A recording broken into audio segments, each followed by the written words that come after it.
Where was God in the 1930s and up to 1945? He's supposed to be the keeper of Israel, right? And look what happened to us. So I'm afraid I can't believe.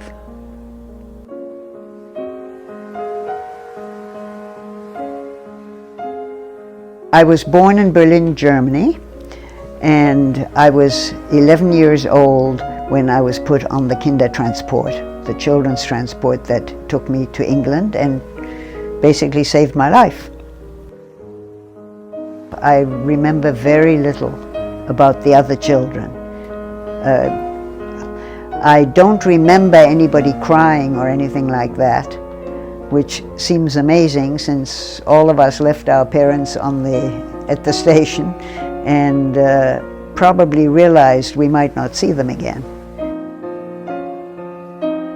My mother managed to get out of Germany a couple of days before war broke out. So my mother became a housekeeper in a family in Ireland, where I used to go for the school holidays, and that's how I spent time with my mother.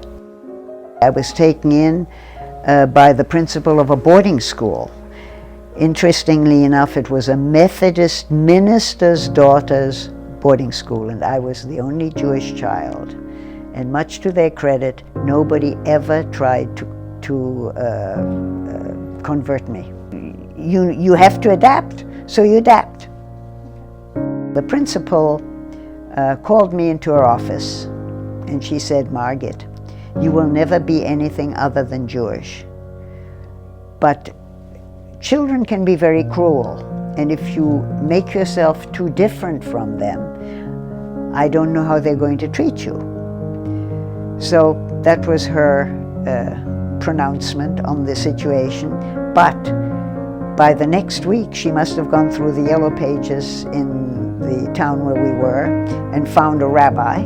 And from then on, she had the rabbi visit me about once a month, as far as I remember.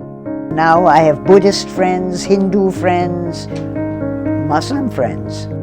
The war ended just about the time that I graduated from high school, and actually I went straight to university, London University.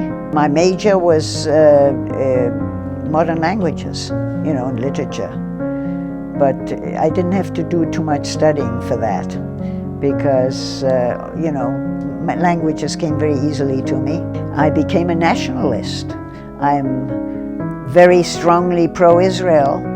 As a student, I marched with somebody called Barnett Janner, who had marches, peaceful marches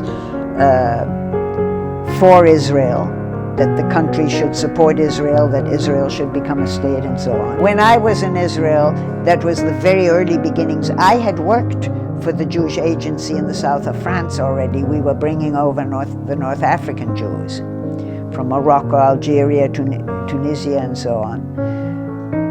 Those were unbelievable times. I mean, I watched it all happening. I just knew that I was Jewish first and foremost, which is how I feel to this day. I met my husband in a very strange way.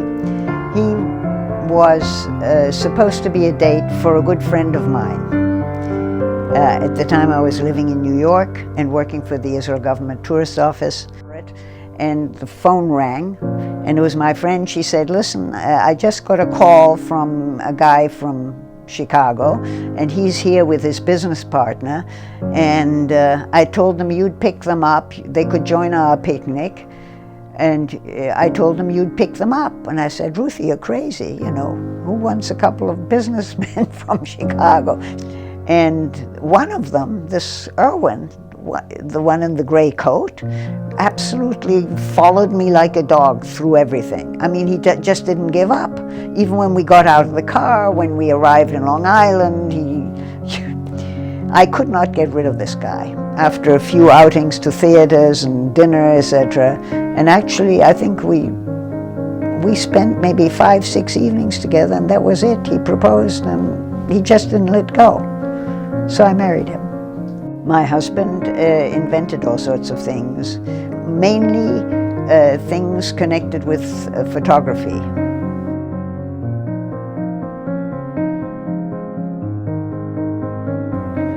For the world, peace, first of all, with a capital P. But it all revolves around people giving a little, for other people, and not just thinking of themselves and grabbing everything. I'm almost 87 years old.